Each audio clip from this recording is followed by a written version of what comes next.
नमस्कार विद्यार्थी मित्रांनो, तुमचं आपल्या चॅनलवर खूप खूप स्वागत आहे। तर आज आपण 1.5 children are going to school ही जी काही पोएम देण्यात आलेली आहे, तर त्या पोएमचं वॉर्मिंग अप ह्या व्हिडिओमध्ये पाहणार आहोत। तर त्याचबरोबर या अगोदर जे काही लेसन्स आहेत, पोएम्स आहेत, त्यांचे सगळे व्हिडिओ मी आपल्या चॅनलवर अपलोड केलेत। तुम्ही जर अजूनपर्यंत पाहिले नसतील तर तुम्ही ते व्हिडिओ नक्की जाऊन पहा, तुम्हाला ते आवडतीलच। चला तर मग आता पाहूयात आपण children are going to school. अगोदर काय प्रस्तावना देण्यात आली इथं पाहूयात। Nida Fazli was a prominent Hindi and Urdu poet. तर ही जी काही पोएम आहे, कविता आहे, ती निदा फाजली या पोएट म्हणजेच कवींनी लिहिलेली आहे। Prominent Hindi and Urdu poet म्हटलंय त्यांना, मुख्यत्वे ते हिंदी आणि उर्दूमधूनच पोएम लिहितात। He has written many different types of songs and poems. वेगवेगळ्या प्रकारची गाणी आणि कविता त्यांनी लिहिलेली आहेत। He was honour with the national harmony award. तर त्यांना नॅशनल हार्मनी अवॉर्डसुद्धा देण्यात आलेला आहे। हा अवॉर्ड हे पारितोषिक देऊन त्यांना सन्मानित करण्यात आलं आहे। त्याचबरोबर he was awarded Padmashri by the government of India. आणि भारताच्या गव्हर्नमेंटकडनं, भारतीय सरकारकडनं त्यांना पद्मश्री अवॉर्डसुद्धा मिळाला आहे। In this poem he paints a beautiful picture of the early morning when children go to school. ही जी काही इंग्लिशमधून पोएम त्यांनी लिहिली आहे, त्यात खूप सुंदर असं चित्र त्यांनी रंगवलेलं आहे। कशाचं तर खूप सुंदरशी अशी सकाळ आणि त्याचबरोबर ज्या वेळेत मुलं त्या शाळेत जाताना त्यांना दिसत आहेत, त्यावर आधारित ही पोएम आहे। तर त्याचं वॉर्मिंग अपमध्ये कोणकोणते क्वेश्चन्स विचारण्यात आलेत पाहूयात। फर्स्ट दिले, think of the following every day occasions, describe what you experience in your surroundings using at least 2 of your 5 senses. तर think of the following everyday occasions. तर रोज जे काही प्रसंग असतील तर त्यांच्याविषयी विचार करा। डिस्क्राईब करा म्हणजेच वर्णन करा। What you experience in your surrounding, तर तुम्ही तुमच्या सभोवताली कोणकोणता अनुभव घेतात त्याविषयीचं वर्णन करा। युजिंग ॲटलिस्ट, काय यूज करायचं आपल्याला? आपल्या 5 सेन्सेसमधून 2 सेन्सेस यूज करून तुम्हाला इथे एक्सपिरियन्स शेअर करायचा आहे, तुमचा अनुभव इथं सांगायचा आहे। 5 सेन्सेस तुम्हाला माहितीच आहेत। कोणकोणते 5 सेन्सेस आहेत? 5 सेन्स ऑर्गन्स आहेत। जसं फॉर एक्झाम्पल टंग असेल, स्किन असेल, आईज, नोज आणि इयर, हे 5 आपले सेन्स ऑर्गन्स आहेत। तर त्यांच्यापैकी कोणतेही 2 यूज करून तुम्हाला एक्सपिरियन्स शेअर करायचा आहे। डिस्क्राईब युअर इमोशन्स, म्हणजे तुमच्या जे काही भावना असतील किंवा फिलिंग्स म्हणजे देखील भावना, along with your sensory experience, आणि त्या भावना तुम्हाला इथे एक्सप्रेस करायच्या आहेत, वर्णन करायच्या आहेत। चला तर मग ऑकेजन्स कोणकोणती देण्यात आलेली आहेत आपल्याला आपल्या एक्सपिरियन्स शेअर करण्यासाठी। फर्स्ट ऑकेजन दिले त्यांनी, very early morning before sunrise. सूर्योदयाच्या अगोदरची जी काही वेळ आहे, खूप सकाळची वेळ, त्यावर तुमच्या कोणत्या फिलिंग्ज असतील, कोणत्या इमोशन्स असतील किंवा तुम्ही कोणता एक्सपिरियन्स घेतलेला असेल, अनुभव घेतलेला असेल, तो इथं तुम्हाला शेअर करायचा आहे। त्यानंतर नेक्स्ट आहे अर्ली मॉर्निंग, खूप सकाळची अशी वेळ। At or a little after sunrise, थोडं सूर्योदयानंतरची लगेचचीच वेळ, सूर्योदयानंतरची लगेचची वेळ। तर पहा काय आन्सर्स देण्यात आले आहेत। फर्स्ट क्वेश्चन आपण ऑलरेडी रीड केलं आहे, त्याचा आन्सर्स पाहूया।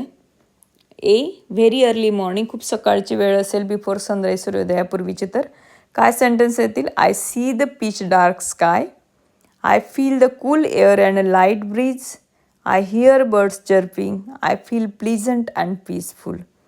तर या सेन्स ऑर्गन्सच्या साह्याने आपण काय म्हटले पहा, खूप सुंदर असं डार्क स्काय, थोडासा अंधार असा असतो आणि सूर्याची लाली हळूहळू आपल्याला वरती येताना दिसून येते।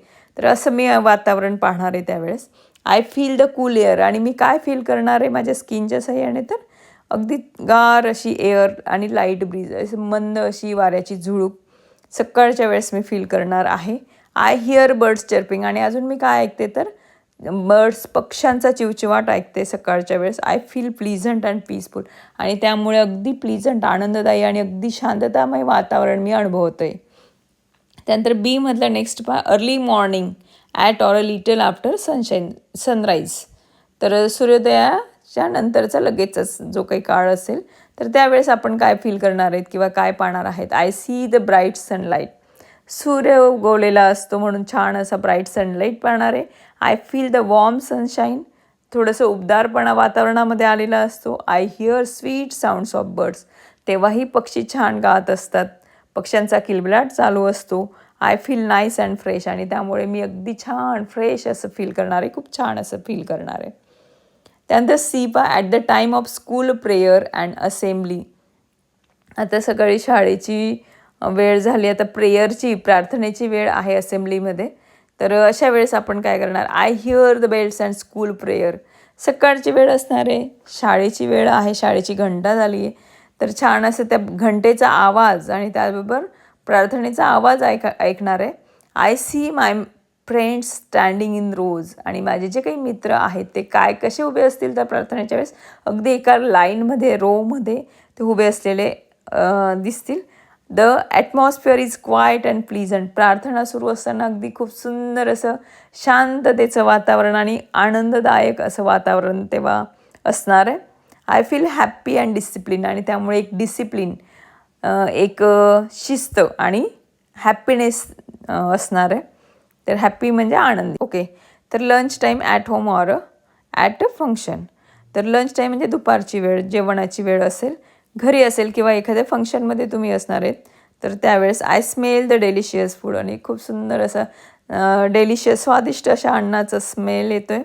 I taste the nice dishes, वेगवेगळ्या सुंदर सुंदर डिशला मी टेस्ट करणार आहे, त्यांची चव पाहणार आहे. I hear people talking happily, आणि अजून मी काय ऐकतो आहे, तर खूप आनंदाने लोक एकमेकांशी बोलत आहेत. I feel satisfied and cheerful, आणि त्यामुळे मला अगदी समाधानकारक असं वातावरण तिथं निर्माण झालेलं दिसून येतं, आणि मी सुद्धा समाधानी आणि आनंदी होते. तर अशा पद्धतीने नेक्स्ट पहा, on the playground before sunset. Sunset म्हणजेच काय, सूर्यास्ताच्या अगोदरची जी काही वेळ आहे ती प्लेग्राऊंडवर कशी असणार आहे. I feel a light breeze, संध्याकाळी छान असं मंद अशी वाऱ्याची झुळूक. I hear a children playing and some noise, त्याचबरोबर काही मुलं त्या ग्राउंडवर असतील, पटांगणावर असतील, खेळताना आढळतील, त्यांचा आवाज ऐकणार आहे आणि त्यांचा नॉईस, गोंधळसुद्धा. I see the beautiful sunset, त्याचबरोबर सूर्यास्त जो होत असतानाची जी काही आकाशामधली सुंदर असं दृश्य आहे ते मी पाहणार आहे. I feel happy and energetic, आणि त्यामुळे खूप सुंदर आनंदी असं आणि एनर्जेटिक मी फील करणार आहे. बेड टाईम आहे, तर रात्रीची वेळ. The room is dark and quiet, मस्त थोडंसं काळोख आहे रूममध्ये आणि अगदी शांतता आहे. I feel cool and comfortable, थंड आणि कम्फर्टेबल, अगदी निवांत असापणा मी तेव्हा फील करणार आहे.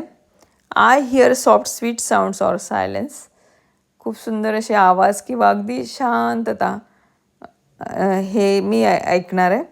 I feel relaxed and sleepy, आणि त्यामुळे खूप असं आरामदायक स्वतःला फील करणार आहे आणि स्लीपी, त्याचबरोबर जणू काही झोप येते अशा पद्धतीने. तर नेक्स्ट क्वेश्चन आपल्याला विचारण्यात आलेला होता, what do you see on your way to school every day, list at least 5 places or people. तर तुम्ही स्कूलला जाताना कोणकोणत्या गोष्टी पाहत आहेत, त्यांच्यापैकी कोणत्याही गोष्टी ज्या काही असतील त्यांच्या 5 प्लेसेसची नावं किंवा 5 लोकांची नावं असतील तर ती तुम्ही लिस्टमध्ये लिहायची होती. तर मी ऑलरेडी दिलं आहे, स्कूल, स्टुडंट्स. आता आपण पण स्टुडंट जर आहोत असं म्हटल्यावर, किंवा त्या रस्त्याने आपण जर जात असू तर स्कूलच्या रस्त्याने, तर आपण काय काय पाहणार आहे, तर स्कूल पाहणार आहोत, स्टुडंट्स पाहणार आहोत, टीचर्स असतील, काही शॉप्स असतील, ट्रीज आहेत, buses, vehicles, farmers, playground, temple, अशा भरपूर काही गोष्टी आपल्याला तिथं आढळतील. तर मी 5 ऐवजी 10 त्या प्लेसेसची नावं इथं ऑलरेडी दिलेली आहेत. तर तुमच्या शाळेत जाताना किंवा तुम्हाला शाळेत जातानाच्या वेळेस काय काय कोणकोणती ठिकाणं दिसतील त्यांचीच नावं तुम्ही तिथं लिहून घ्यायची आहेत. तर विद्यार्थी मित्रांनो, अशा पद्धतीने आपण ह्या पोएमचं वॉर्मिंग अप पाहिलं आहे. नेक्स्ट व्हिडिओमध्ये पूर्ण न्यू वर्ड्स, जे काही नवीन शब्द असतील तुमच्यासाठी, त्यांचा मराठीतून अर्थ पाहणार आहोत. तुम्हाला माझी व्हिडिओ नक्कीच आवडली असेल, व्हिडिओला लाईक करा, फ्रेंड्ससोबत शेअर करा. त्याचबरोबर तुम्ही जर माझ्या चॅनलवर न्यू असाल तर चॅनललाही सबस्क्राईब करा. Okay, thank you.